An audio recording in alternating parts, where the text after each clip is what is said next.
ప్రస్తుతం ఒకసారి మనం థ్యాంక్ యూ క్రాంతి. ఇప్పుడు మనం ఒకసారి తాటి కుమార్ దగ్గరికి వెళ్దాం. తాటి కుమార్, ఇప్పుడు ప్రస్తుతం ఏదైతే చెప్పండి, కాంగ్రెస్కు సంబంధించింది ఏదైతే ఉన్నదో ప్రతి విషయంలో అధిష్టాన వర్గమే నిర్ణయం. Last he has to take a final decision. అదే నేపథ్యంలో మీనాక్షి నటరాజన్ గారు వచ్చిన సమయంలో డబ్బులు కానీ, ఫ్లెక్సీలు కానీ, దండాలు కానీ, పోరు దండాలు కానీ ఇవన్నీ పనికిరావు. ఖచ్చితంగా ఎవరైతే పార్టీకి లాయల్గా ఉన్నారో వారినే మరి గుర్తిస్తాము, అలాగే సామాజిక వర్గానికి సంబంధించిన గుర్తిస్తాం, రీజనల్గా గుర్తిస్తామని చెప్పారు. ఇంకొక విషయం మనం చూపినట్టయితే ఎవరైతే ఇతరత్ర పార్టీలకు సంబంధించిన ఆశావాహులుగా, ఇప్పుడు మన క్రాంతి చెప్పినట్టుగా, మన శేషు గారు చెప్పినట్టుగా వేరే వేరే పార్టీలలో దుంకి అక్కడ ఎవరైతే పాలనలో ఉన్నారో వారి దగ్గరికే వెళ్ళి తర్వాత ఎప్పుడైతే చూశారో పార్టీ మార్చారు. ఆ నేపథ్యంలో అనేది చూస్తే ఇప్పుడు కొంతమంది ఎవరైతే ఉన్నారో దీంట్లో ఆశావాహులుగా చెప్తున్న వాళ్ళు చాలామంది ఉన్నారు, లాయల్గా ఉన్నవారు చాలా కొంతమంది ఉన్నారు. ఇందులో ప్రధానంగా ఇంకా ఎస్సీ ఎస్టీ వర్గానికి సంబంధించి ముస్లిమ్స్కి అయితే ప్రధానం మనం చూసుకుంటాం, ఒక్కడు కూడా గెలవలేదు. ఇప్పుడు మనం శేషు గారు చెప్పినట్టుగా ఎమ్మెల్సీ ఆమిర్ అలీ ఖాన్కు ఇస్తారా లేదా అనేది తర్వాత ముచ్చట. ఎందుకంటే ఇంకో ఎమ్మెల్సీ కూడా ఈరోజు నామినేషన్స్ మొదలయ్యాయి కాబట్టి షబ్బీర్ అలీనో లేక ఇంకెవరన్నా చేసి ఇస్తారో అది తెలియదు. అయితే ఈ నేపథ్యంలోనే లంబాడాలకు సంబంధించిన లంబాడి ఏదైతే వర్గానికి చెందిన వాళ్ళకు కూడా లేదు. ఈ నేపథ్యంలో మీరు దీన్ని మాలా మహాసభ వర్కింగ్ ప్రెసిడెంట్గా మీరు ఎలా దీంట్లో విశ్లేషిస్తారండి? నమస్కారం అండి జమీల్ గారు, ప్లీజ్. ప్యానెల్లో ఉన్న పెద్దలందరికీ కూడా నమస్కారం. ఇప్పుడు జరగబోయే తెలంగాణ రాష్ట్ర మంత్రివర్గ విస్తరణ రాహుల్ గాంధీ గారికి, మీనాక్షి నటరాజన్ గారికి, ఈ రాష్ట్ర ముఖ్యమంత్రి గారికి ముగ్గురికి కూడా కత్తి మీద సాము. ఇప్పుడు చేయబోయే మంత్రివర్గ విస్తరణ మీద కాంగ్రెస్ పార్టీ భవిష్యత్తు కూడా ఆధారపడి ఉన్నది. ఎందుకంటే రాహుల్ గాంధీ గారు ఈ దేశం మొత్తం పాదయాత్ర చేసి సామాజిక వర్గం చేసే ఏకైక పార్టీ ఏదైనా ఉంది అంటే అది కాంగ్రెస్ పార్టీ అనే చెప్పాడు. మీనాక్షి నటరాజన్ గారు కూడా ఈ రాష్ట్రానికి వచ్చి ఒక ఫ్లెక్సీ కట్టొద్దు, పనిచేసే వాళ్ళకి అవకాశాలు వస్తాయని చెప్పి స్పష్టంగా తన ఉద్దేశాన్ని చెప్పింది. ఎక్కడి వరకు వెళ్ళిందంటే మీనాక్షి నటరాజన్ గారి వైఖరి అంటే తన పని ఎక్కడి వరకు వెళ్ళిందంటే పార్టీ మీటింగ్ లో జరిగిన అంశాలు ఇంతకుముందు బయటకు వచ్చేది మీడియాకు, అట్లా రాకుండా కట్టడి చేసే స్థితికి తీసుకెళ్లింది పార్టీని. అయితే ప్రస్తుతం ఇప్పుడు మిత్రుడు యూత్ కాంగ్రెస్ నాయకుడు చెప్పాడు పనిచేసే వాళ్ళకి ఇవ్వాలని. ఇప్పుడు కేసీఆర్ని ఏమన్నామండి మనం? కుటుంబ పాలన అన్నాం, పంపించాలన్నాం, పరిపాలన బాగాలేదన్నాం, ఉద్యమకాలను విస్మరించిండు. ఉమ్మడి ఆంధ్రప్రదేశ్లో ఉన్న అప్పటి తెలంగాణ వ్యతిరేక పార్టీలలో ఉన్న వాళ్ళకి మంత్రి పదవులు ఎమ్మెల్యేలు ఇచ్చిండు. ఉద్యమద్రోహి అని ఈ కాంగ్రెస్ పార్టీ చెప్పుకుంటూ వచ్చింది. కాంగ్రెస్ పార్టీ అనేక అంశాల మీద కేసీఆర్ని వ్యతిరేకిస్తూ అధికారంలోకి వచ్చింది. అధికారంలోకి వచ్చిన తర్వాత కేసీఆర్కు భిన్నంగా తెలంగాణ ప్రజలకు ఆకాంక్షలకు అనుగుణంగా పనిచేస్తేనే కాంగ్రెస్ పార్టీ రాష్ట్రంలో మనుగడ కొనసాగిస్తుంది. అందుకు విరుద్ధంగా సేమ్ అదే ఒరవడిలో గత టీఆర్ఎస్ ప్రభుత్వం ఎలా పనిచేసిందో తాము కూడా అలానే వ్యవహరిస్తామంటే తెలంగాణ ప్రజలు ఇంకో 3.5 సంవత్సరాలు వెయిట్ చేస్తారు. ఎందుకంటే vote is the power. Telangana ప్రజలు తన ఓటుతోనే సమాధానం చెప్తారు. ఈ రోజు మనం ఫ్లక్చుయేషన్ చూస్తున్నాం మీడియాలో.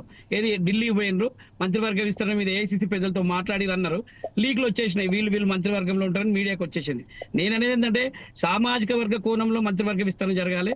ఎవరికైతే అవకాశాలు రాని సామాజిక వర్గాలు ఉంటే వాళ్ళకి అవకాశాలు రావాలి. దీంతో పాటు తెలంగాణ ప్రజల ఆకాంక్షలకు అనుగుణంగా ఎవరైతే నాయకత్వాన్ని వహిస్తారో వాళ్ళకి అవకాశాలు రావాలి. పార్టీని బతికించాలి, ప్రభుత్వాన్ని బ్రతికించాలి.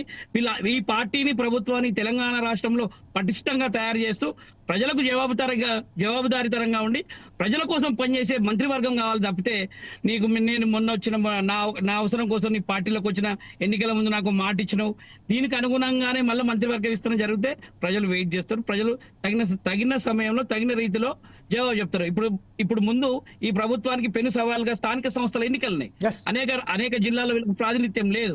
నేను అనేందంటే మనం ఎమ్మెల్సీ అభ్యర్థులు 3 ప్రకటించడంతోనే విజయశాంతి పేరు గన్మన్ తెరపైకి రావడంతో పెద్ద చర్చ జరిగింది. అరే తను సైలెంట్ గా ఉన్నది, తనకి ఎట్లా అవకాశం వచ్చిందంటే తర్వాత పార్టీ చెప్పుకునే అవకాశం వచ్చింది. పార్టీకి ఏంది, గతంలో తెలంగాణ ఉద్యమ ఏర్పాట్లు ఆమె కాంట్రిబ్యూషన్ ఉంది. ఎవరు అవునన్నా కాదన్నా తాను కూడా ఒక పార్టీ పెట్టి తన ఆస్తులు పోగొట్టుకొని ఈ తెలంగాణ రాష్ట్ర ఏర్పాటు కోసం తన వంతు పాత్ర వహించింది. సరే ఆ కోణంలో పెద్ద విమర్శలు రాలే. కానీ రేపు మంత్రివర్గ విస్తరణలో ఒకే కుటుంబానికి చెందిన వాళ్ళకి లేకుంటే ఒకే సామాజిక వర్గానికి చెందిన వాళ్ళకి అవకాశాలు వస్తే మాత్రం ఈ పార్టీ ఈ ప్రభుత్వము కొంత ప్రజలలో చులకనవుతుంది.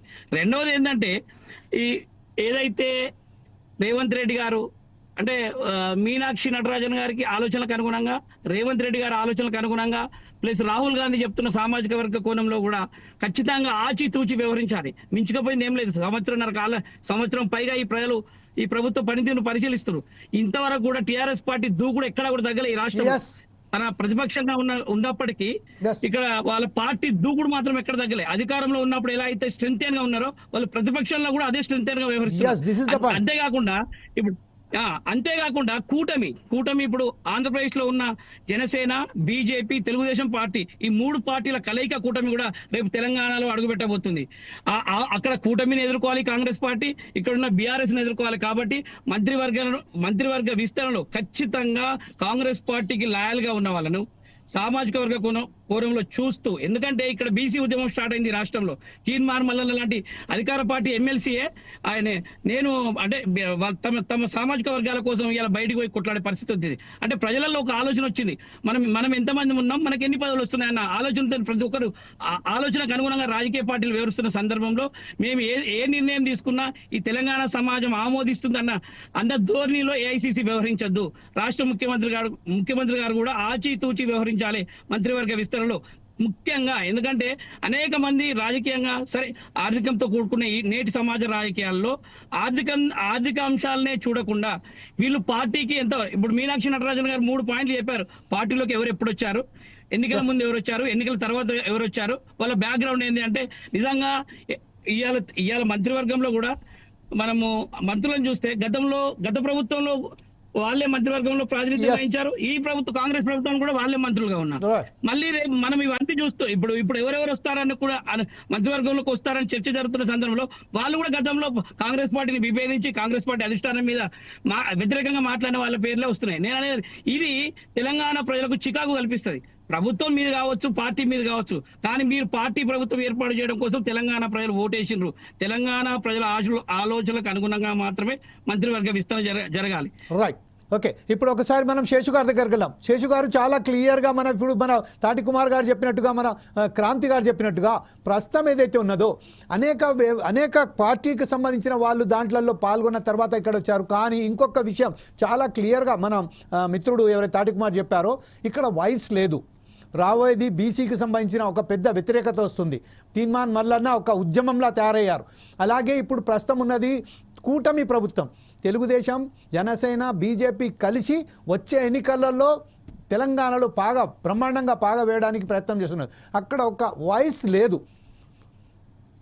తెలంగాణ రాష్ట్ర సమితి అంటే బీఆర్ఎస్కు రాష్ట్ర సమితి దూకుడు మొత్తం 1% కూడా దక్కలేదు, ఇంకా ఎక్కువ అవుతుంది. ఈ నేపథ్యంలో ఒక వేస్ కావాలి. ఈ వయసుకు సంబంధించిన ఎవరైతే పార్టీకి లాయల్గా ఉన్నారో వారు మాత్రమే పార్టీలో ఉంటే ఇంత ధాటుగా సమాధానం చేయవచ్చు.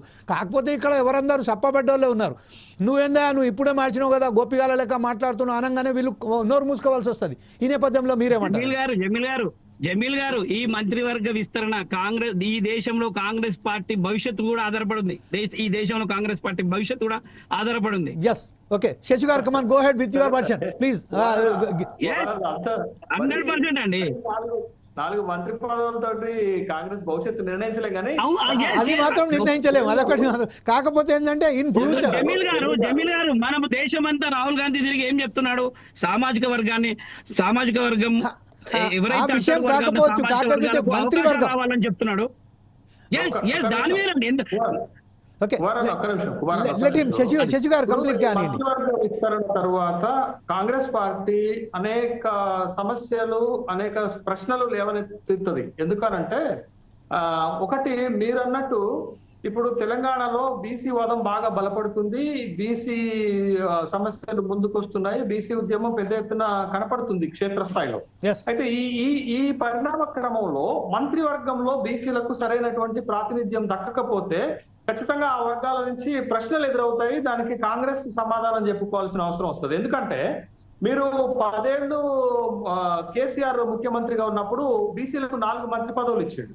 కానీ 6 నుంచి 8 మంత్రి పదవులు ఇవ్వాలని అనేక సందర్భాల్లో నేను కూడా డిమాండ్ చేశాను. నేను కూడా అనేక సందర్భాల్లో డిమాండ్ చేసినటువంటి సందర్భంలో అప్పుడు పట్టించుకోలేదు. కానీ కాంగ్రెస్ ప్రభుత్వం వచ్చిన తర్వాత బీసీలకు ప్రాధాన్యత మంత్రివర్గంలో తగ్గినట్లు కనపడుతుంది కదా. ఇప్పటి వరకు 2 ఇచ్చారు, ఇంకొకటి ఇస్తే 3 అవుతుంది కదా. కానీ కాంగ్రెస్ అన్న 6 నుంచి 8 మంత్రి పదవులు ఇవ్వకపోతే ఇప్పుడు మీరు ప్రొఫెసర్ గారు శేషన్న ఒక్క మాట, ఇప్పుడు మీరు అన్నారు కుమార్ గారు అరే తర్వాత మాట్లాడాలన్నా, మధ్యలో అట్లా మాట్లాడకూడదు. అయితే మీరు అన్నారు కదా, అల్లే నువ్వు తర్వాత చెప్పాలా, మధ్యలో మాట్లాడకూడదు అన్న కుమారన్న. అయితే బీసీలకు సరైనటువంటి ప్రాతినిధ్యం ఇవ్వకపోతే ఆ ప్రశ్నలు ఆ సామాజిక వర్గం నుంచి వస్తాయి. నేను ఒక ఉదాహరణ చెప్తాను. జగన్మోహన్ రెడ్డి 2019 నుంచి 2024 వరకు ఆంధ్రప్రదేశ్ ని పరిపాలించేటప్పుడు తన క్యాబినెట్ లో 10 మంది బీసీలకు అవకాశం ఇచ్చిండు. అక్కడ 25 మంది ఉంటారు, 10 మందికి అవకాశం ఇచ్చారు. కనీసం ఇక్కడ 6 మందికన్నా అవకాశం ఇవ్వాల్సినటువంటి అవసరం ఉంటది కదా. కాబట్టి కాంగ్రెస్ వైపుకి అనేక ప్రశ్నలు బీసీ వర్గాల నుంచి ఎదురయ్యేటటువంటి అవకాశం అయితే స్పష్టంగా ఉంది. ఇది ఒక పాయింట్ 1. పాయింట్ నెంబర్ 2 ఏంటి అని అంటే, అసలు కాంగ్రెస్ పార్టీ తన వైఖరి మార్చుకోలేదు అని చెప్పడానికి మంత్రివర్గ విస్తరణలో వస్తున్నటువంటి ప్రపోజల్స్ కూడా మనకి కనపడుతున్నాయి. ఎందుకు అనంటే, రాజగోపాల్ రెడ్డికి ఎందుకు మంత్రి పదవి ఇస్తున్నారు అనేది ఒక ప్రశ్న వస్తే, లోక్సభ ఎన్నికలు జరుగుతున్నప్పుడు భువనగిరి నుంచి చామల కిరణ్ కుమార్ రెడ్డి ముఖ్యమంత్రికి అత్యంత సన్నిహితుడు, తనని గెలిపించుకోవాలనంటే రాజగోపాల్ రెడ్డి మద్దతు అవసరం. ఎందుకు? రాజగోపాల్ రెడ్డి అక్కడ భువనగిరి నుంచి 2009లో గెలిచినటువంటి ఎంపీ. కాబట్టి ఆ సందర్భంలో రాజగోపాల్ రెడ్డికి హామీ ఇచ్చారు. ఆ హామీని నెరవేర్చుకునే దాని భాగంలోనే ఇది వస్తుంది. రెండోది, బలమైనటువంటి సామాజిక వర్గం. మీకు లంబాడాలు చాలా బలమైనటువంటి సామాజిక వర్గం తెలంగాణలో.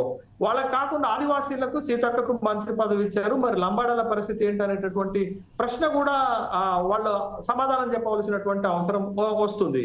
తర్వాత రెడ్డి సామాజిక వర్గానికి ఇప్పటికే 4 మంత్రి పదవులు ఉంటే ఇంకొక మంత్రి పదవిని కూడా కేటాయిస్తే రెడ్డి సామాజిక వర్గంకి ఎక్కువ